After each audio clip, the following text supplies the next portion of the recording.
Imagine a cena. Um milionário entra em casa e vê sua faxineira dançando com seu filho cego no meio da sala. Ele fica vermelho de raiva, grita, demite ela na hora e manda o menino para o quarto. Parece cruel, né? Mas o que aconteceu depois dessa história mudou tudo para sempre. Me acompanha até o final que você vai entender por quê. Antes da história, inscreva-se no nosso canal. Nós damos vida às lembranças e vozes que nunca tiveram espaço, mas que carregam a sabedoria de uma vida inteira. Eduardo Vasconcelos era daqueles homens que todo mundo olha com respeito misturado com medo. Empresário bem-sucedido, morava numa mansão enorme no Morumbi, em São Paulo, daquelas que tem portão automático, câmeras em todo canto e um jardim que parece parque. Mas dentro daquela casa gigante só tinha uma coisa: silêncio, desde que a esposa dele, Beatriz, faleceu. Eduardo virou outra pessoa, ou melhor, virou metade de pessoa. Ele acordava às 6 da manhã, tomava café sozinho lendo jornal, saía para o trabalho, voltava tarde, jantava em silêncio e ia dormir. Todo santo dia a mesma coisa. A casa tinha 15 cômodos, mas ele só usava 3. E tinha o Miguel, o pequeno Miguel. Um menino de 10 anos, cabelo escuro igual ao do pai, mas com um sorriso que o pai tinha esquecido como fazer. Miguel nasceu cego. Os médicos disseram que foi uma condição genética rara, coisa de 1 em 1 milhão. Beatriz costumava dizer que Miguel enxergava com o coração, e por isso ele via coisas que ninguém mais conseguia ver. Mas depois que ela se foi, Eduardo não sabia mais como lidar com o filho. Ele amava o menino, claro, mas o amor dele tinha virado proteção sufocante. Miguel não podia descer escada sozinho, não podia brincar no quintal, não podia fazer nada que na cabeça de Eduardo pudesse machucá-lo. O que o pai não percebia é que estava machucando o filho de um jeito muito pior, tirando dele a chance de viver. Miguel passava os dias no quarto, ouvindo audiolivros, ou sentado na sala tocando levemente as teclas do piano antigo que tinha sido da mãe. Ele não tocava música de verdade, só ficava ali, encostando os dedos nas teclas, como se tentasse conversar com ela através do instrumento.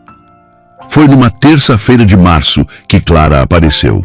A agência de emprego tinha mandado ela para fazer uma entrevista para a vaga de faxineira. Clara tinha 30 e poucos anos, morava num apartamento pequeno no Jardim Ângela, Zona Sul, e era daquelas pessoas que você olha e já quer sorrir junto. Ela tinha um jeito leve, falava com todo mundo, até com planta.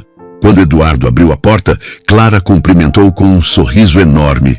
Bom dia! Nossa, que casa linda! Deve ter muito amor aqui dentro, né? Eduardo franziu a testa. Amor? Fazia tempo que aquela palavra não passeava por ali. Ele contratou ela ali mesmo, explicou rapidamente as regras da casa e foi embora trabalhar. Clara começou a trabalhar naquele mesmo dia. E logo de cara, ela fez o que sempre fazia. Começou a cantar. Baixinho, mas cantava. Eram músicas antigas, sertanejo raiz, às vezes até hinos de igreja. Ela cantava enquanto passava pano no chão, enquanto limpava os vidros, enquanto arrumava os quadros na parede. E foi aí que Miguel ouviu. Ele estava no quarto, como sempre, mas parou tudo o que estava fazendo. Aquela voz era diferente. Não era a voz robótica dos audiolivros, nem o silêncio pesado da casa. Era uma voz quente, viva, que parecia dançar pelo corredor. Miguel levantou devagar, tateou a parede até encontrar a porta e foi seguindo o som. Quando chegou na sala, Clara estava limpando o lustre cantando Asa Branca. Oi, disse Miguel parado na porta. Clara se assustou, quase derrubou o balde de água. Ai, meu Deus. Você me assustou, menino. Oi. Você deve ser o Miguel, né? Seu pai falou de você. Miguel sorriu. Você canta bonito. Clara sentiu o coração apertar. Aquele menino tinha um sorriso que iluminava o ambiente, mas os olhos dele, apesar de não enxergarem, carregavam uma tristeza que ela reconheceu na hora. Era a tristeza de quem tá sozinho. Obrigada, benzinho. Eu canto pra tudo ficar mais alegre. Casa sem música é que nem pássaro sem asa, não voa. Miguel riu. Casa sem música é que nem pássaro sem asa. Ele repetiu baixinho, gravando. Gostei. Nos dias seguintes, Miguel começou a esperar a hora que Clara chegava. Ele ficava sentadinho na poltrona da sala, quietinho, só esperando ouvir a porta abrir e a voz dela cantando. E toda vez que ela chegava, ele sorria. Clara percebeu. E ela não era boba. Aquele menino estava precisando de atenção, de conversa, de vida. Então ela começou a incluir ele nas tarefas. Miguel, vem aqui me ajudar a dobrar esses panos de prato. Você sente qual tá seco e qual tá úmido? Miguel, cheira aqui. Esse produto é de lavanda ou de limão? Miguel, põe a mão aqui. Tá sentindo como o sol esquenta esse ladrilho perto da janela? E Miguel ia feliz, descobrindo texturas, cheiros, temperaturas. Pela primeira vez em anos, ele estava vivendo. Um dia, Clara estava limpando o piano quando Miguel se aproximou. Você sabe tocar? Ele perguntou. Tocar? Eu? Não, eu só sei fazer barulho mesmo. Ela riu. Mas eu sei cantar. Quer que eu cante alguma coisa? Miguel assentiu animado. Clara começou a cantar uma música antiga, Carinhoso. Enquanto cantava, ela ia tocando levemente as teclas, sem saber direito o que estava fazendo. Mas não importava. O que importava era o som, a emoção, a vida que voltava para dentro daquele piano. Miguel ficou hipnotizado. E de repente ele perguntou, Clara, você pode me ensinar a dançar? Ela parou de cantar. Dançar? É. Minha mãe sempre dizia que dançar era sentir a música com o corpo inteiro. Mas eu nunca dancei. Meu pai não deixa. Clara sentiu um nó na garganta. Como assim não deixa? Aquele menino tinha 10 anos e nunca tinha dançado. Claro que eu ensino. Vem cá. Ela pegou a mão dele, colocou uma das mãos dele na cintura dela e segurou a outra. Agora presta atenção. Você não precisa ver para dançar. Você só precisa sentir o ritmo. Quando eu puxar sua mão para a direita, você vem. Quando eu empurrar de leve, você vai. Entendeu? Miguel assentiu, nervoso. E Clara começou a cantarolar de novo. Dessa vez, uma valsa simples. E devagar, muito devagar, eles começaram a se mexer. Miguel pisou no pé dela umas 3 vezes. Eles riram. Ela ajustava, ele tentava de novo. E de repente ele estava dançando. Eu tô dançando. E ele gritou emocionado. Tá sim! Tá dançando lindo, Miguel.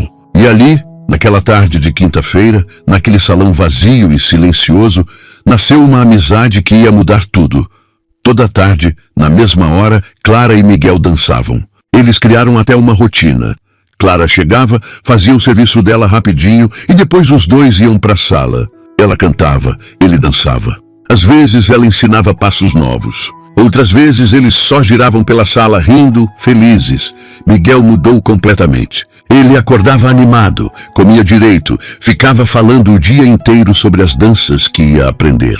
Ele até começou a tocar piano de verdade, tentando reproduzir as músicas que Clara cantava, mas Eduardo não sabia de nada. Ele saía cedo e voltava tarde. Não percebia que o filho estava diferente. Não percebia que a casa estava diferente. Ele estava tão afundado na própria dor que não via mais nada. Até que um dia ele voltou mais cedo. Teve uma reunião cancelada, ele decidiu ir para casa. Quando abriu a porta, ouviu algo que não ouvia fazia anos. Risadas. Risadas altas, sinceras, vindas da sala. Ele caminhou devagar até lá e parou na porta. E o que ele viu fez o sangue dele ferver. Lá estava Clara, a faxineira no meio da sala, de mãos dadas com Miguel. Os dois girando, dançando, rindo como se não houvesse amanhã. O piano estava aberto, tinha marcas de mãos no tampo envidraçado, e Clara estava descalça, cantando alto uma música que ele não conhecia. Eduardo sentiu uma mistura de emoções que ele não conseguiu controlar. Raiva, ciúme, vergonha, medo. Ele viu aquela mulher simples, uma faxineira, fazendo com o filho dele algo que ele mesmo não conseguia fazer, deixar ele feliz. O que está acontecendo aqui? A voz dele ecoou pela casa inteira. Clara e Miguel pararam na hora. Miguel ficou pálido. Senhor Eduardo, eu... Silêncio. Ele apontou para a porta. Pega suas coisas e sai da minha casa. Agora. Pai, não. Miguel gritou. A Clara não fez nada de errado. Ela só estava me ensinando a dançar. Pro seu quarto, Miguel! Já! O menino começou a chorar. Clara também, mas ela tentou falar. Senhor Eduardo, por favor, me escuta. Eu só estava. Eu não quero saber. Você foi contratada para limpar essa casa, não para dançar com meu filho, como se fosse um circo. Pega suas coisas e vai embora. Clara saiu correndo, pegou a bolsa na cozinha e foi embora chorando. Miguel subiu para o quarto aos berros, bateu a porta e a casa voltou a ser o que sempre foi. Silêncio. Nos dias seguintes, a casa ficou pior do que nunca. Eduardo contratou outro. As palavras acertaram Eduardo como um soco. Filho, eu. Você não entende nada, pai. Você acha que me proteger é me trancar dentro de casa. Mas sabe o que é pior que ser cego? É ter um pai que não vê. Miguel virou de costas de novo. E Eduardo saiu daquele quarto destruído. Naquela noite, Eduardo não conseguiu dormir. As palavras de Miguel ecoavam na cabeça dele sem parar. É ter um pai que não vê. Ele levantou de madrugada e foi até o quarto que tinha sido de Beatriz. Ele nunca tinha mexido em nada ali. Tudo estava do jeito que ela deixou. As roupas no armário, os perfumes na penteadeira, as fotos na parede. Ele abriu a gaveta da escrivaninha e começou a vasculhar. Cartas antigas, fotos, bijuterias. E então ele viu uma caixinha de madeira. Ele abriu e dentro tinha uma fita cassete com uma etiqueta escrita à mão. Para Eduardo ouvir se eu não estiver mais aqui. As mãos dele tremeram. Ele procurou o som antigo que tinha no escritório, aquele que tinha entrada para a fita, colocou a fita e apertou o play. A voz dela encheu o ambiente. Oi, amor. Se você está ouvindo isso é porque eu já me fui. E eu sei que você deve estar sofrendo. Mas eu preciso te pedir uma coisa. Na verdade, implorar. Cuida do nosso Miguel. Mas não do jeito que você está pensando. Não protege ele do mundo. Deixa ele viver. Se ele não pode ver o mundo com os olhos, deixa alguém ensinar ele a sentir com o coração. Promete isso para mim, Eduardo. Promete que você não vai prender nosso filho dentro de uma redoma de vidro. Porque se você fizer isso, ele nunca vai ser feliz. E eu quero que ele seja feliz. Por favor, deixa nosso filho voar. A fita acabou.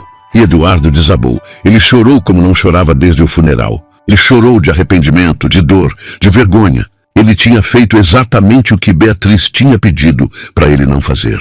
Ele tinha trancado Miguel. Tinha tirado as asas dele. E pior, quando finalmente apareceu alguém que deu asas para o menino, ele expulsou ela. No dia seguinte, Eduardo ligou para a agência de emprego e pediu o endereço de Clara. A atendente hesitou, mas ele insistiu. Disse que precisava pedir desculpas pessoalmente. Clara morava num prédio antigo no Jardim Ângela, um daqueles de 3 andares sem elevador. Eduardo subiu os degraus nervoso, sem saber o que ia falar. Quando bateu na porta, Clara atendeu com os olhos vermelhos. Surpresa. Senhor Eduardo. Clara, eu vim pedir desculpas. Ela ficou parada, sem saber o que fazer. Posso entrar? Ele perguntou. Ela abriu a porta. O apartamento era pequeno, simples, mas tinha algo que a mansão dele não tinha. Calor. Tinha fotos na parede, plantinhas na janela, cheiro de bolo no forno. Eles sentaram. E Eduardo começou a falar. Ele contou sobre Beatriz, sobre a dor que ele sentia, sobre o medo de perder Miguel também, sobre como ele tinha se fechado tanto que esqueceu de viver. E sobre como, quando ele viu Miguel dançando com Clara, ele sentiu ciúmes, não de Clara, mas da capacidade dela de fazer o filho dele sorrir, coisa que ele não conseguia mais. Eu errei, Clara. Eu errei muito. E o Miguel, ele não tá bem. Ele não come, não fala, não faz nada. Eu devia ter escutado ele. Devia ter escutado você. Mas eu sou um idiota orgulhoso que só sabe mandar e controlar. Clara ficou em silêncio por um tempo. Depois disse, o senhor ama o Miguel? Mais que tudo. Então mostra isso pra ele. Não com proteção, com presença. O Miguel não precisa de um segurança. Ele precisa de um pai. Eduardo engoliu seco. E então fez o pedido. Volta, Clara, não como faxineira, como professora. Ensina o Miguel a dançar. Ensina ele a viver. Por favor. Clara balançou a cabeça. Não. Eduardo sentiu o coração apertar. Clara, eu... Não, senhor Eduardo. Eu só volto se você aprender também. Aprender o quê? A dançar. Ele arregalou os olhos. Eu? É, porque o problema não é só do Miguel. É seu também. Você também precisa voltar a viver. E se você não tiver coragem de dançar comigo e com ele, não adianta nada. Eduardo ficou sem reação. Mas então ele lembrou da voz de Beatriz na fita. Deixa nosso filho voar. Eu aceito. Clara voltou na semana seguinte. Mas agora com outra função. Toda tarde, às 3 horas, ela chegava e chamava Miguel e Eduardo para a sala. No começo, foi constrangedor. O Eduardo era duro, desajeitado, pisava no pé dela, reclamava que aquilo era ridículo. Mas Clara era paciente. Senhor Eduardo, para de pensar. Dançar é sentir, não é pensar. E aos poucos ele foi se soltando. Miguel ria das trapalhadas do pai, o que deixava Eduardo mais leve. Eles erravam juntos, riam juntos, recomeçavam juntos. Clara ensinava passos simples, valsas, forrós, até uns passinhos de samba. A casa, que antes era um túmulo, virou uma pista de dança. Eduardo começou a chegar mais cedo do trabalho para não perder a aula. Miguel voltou a comer, a sorrir, a tocar piano. E a coisa mais linda, pai e filho começaram a se conectar de novo. Um dia, Clara trouxe um bolo de cenoura com chocolate. Eles comeram os três sentados na escada da casa, conversando sobre besteira, rindo alto. Eduardo olhou para a cena e pensou: é isso que eu estava perdendo. 3 meses depois, Eduardo foi convidado para uma festa beneficente, daquelas cheias de gente importante, empresários, políticos. Ele pensou em não ir, mas Clara convenceu ele. Vai sim, senhor Eduardo. E leva o Miguel. Ele vai adorar ouvir a música ao vivo. Na festa estava todo mundo de terno e vestido caro, fingindo interesse em causas sociais enquanto tomava champanhe francês. Eduardo se sentia deslocado. Não que ele não fosse rico, mas ele não era mais como aquela gente. Foi quando um empresário amigo dele, o Rogério, se aproximou com um sorrisinho debochado. Eduardo, soube que você contratou uma faxineira como professora de dança. É verdade isso? Eduardo sentiu o sangue ferver. Ele sabia o tom. Era o tom de quem acha que está acima dos outros. É verdade, Eduardo respondeu seco. Ah, que fofo. Você está ficando sentimental na velhice, hein? Imagina o que o pessoal da diretoria vai achar quando souber. Naquele momento, Eduardo teve 2 opções. Voltar a ser o homem frio e orgulhoso que ele sempre foi, ou ser o homem que Clara e Miguel estavam ensinando ele a ser. Ele escolheu a segunda. Sabe, Rogério, ela me ensinou uma coisa que você e o pessoal da diretoria nunca vão conseguir entender. Que ter dinheiro não significa ter vida. Eu estava vazio por dentro, cara. Vazio. Foi ela quem me ensinou a viver de novo. Então sim, ela é a professora de dança do meu filho. E a minha também. E eu não poderia ter mais orgulho disso. Rogério ficou sem reação. E Eduardo virou as costas e foi embora. Mas quando ele ia saindo, ouviu um som que fez ele parar. Um piano tocando. Ele olhou para o palco e viu Miguel sentado ao piano, tocando sozinho uma música linda, delicada, emocionante. Era a música que ele e Clara tinham criado junto. Eduardo caminhou até o palco. Miguel terminou de tocar e ouviu os passos do pai se aproximando. Miguel, posso dançar com você? O menino sorriu. Claro, pai. E ali, na frente de todos aqueles empresários, políticos e socialites, pai e filho dançaram. Sem música. Só eles dois, se movendo no ritmo que Clara tinha ensinado. A plateia ficou em silêncio. Então, uma a uma, as pessoas começaram a se levantar e aplaudir. O salão inteiro aplaudiu de pé, emocionado. Clara, que estava nos bastidores ajudando na organização da festa, porque ela não tinha roupa para ir como convidada, viu a cena e chorou. Chorou de felicidade, de orgulho, de amor por aqueles 2 homens que ela tinha ajudado a renascer. Eduardo viu ela nos bastidores, parou de dançar e fez um sinal para ela subir no palco. Clara balançou a cabeça envergonhada, mas ele insistiu. E ela foi. Os 3 se abraçaram no palco. Miguel, Eduardo e Clara. Uma família que não tinha sangue em comum, mas tinha algo muito mais forte: amor. 6 meses depois daquela noite, Eduardo fez algo que mudou muitas vidas. Criou a Fundação Clara Luz, uma ONG para ensinar música e dança para crianças com deficiência visual. O nome foi Ideia de Miguel, porque a Clara trouxe luz para nossa vida, pai. Ela merece ter o nome dela brilhando por aí. Clara foi nomeada diretora do projeto. No começo ela não acreditou. Senhor Eduardo, eu mal terminei o ensino médio. Como é que eu vou dirigir uma fundação? Do mesmo jeito que você dirigiu a transformação da minha família, com amor, paciência e coragem. Você é perfeita para isso. A fundação começou pequena, com apenas 10 crianças, mas em menos de um ano já eram 50. Crianças cegas, que chegavam tímidas, assustadas e saíam de lá dançando, cantando, tocando instrumentos, vivendo. Miguel virou o símbolo do projeto. Ele ia lá toda semana, tocava piano para as crianças, ensinava os passos que Clara tinha ensinado para ele. Ele ainda era cego, mas agora ele via mais do que muita gente que tinha olhos funcionando.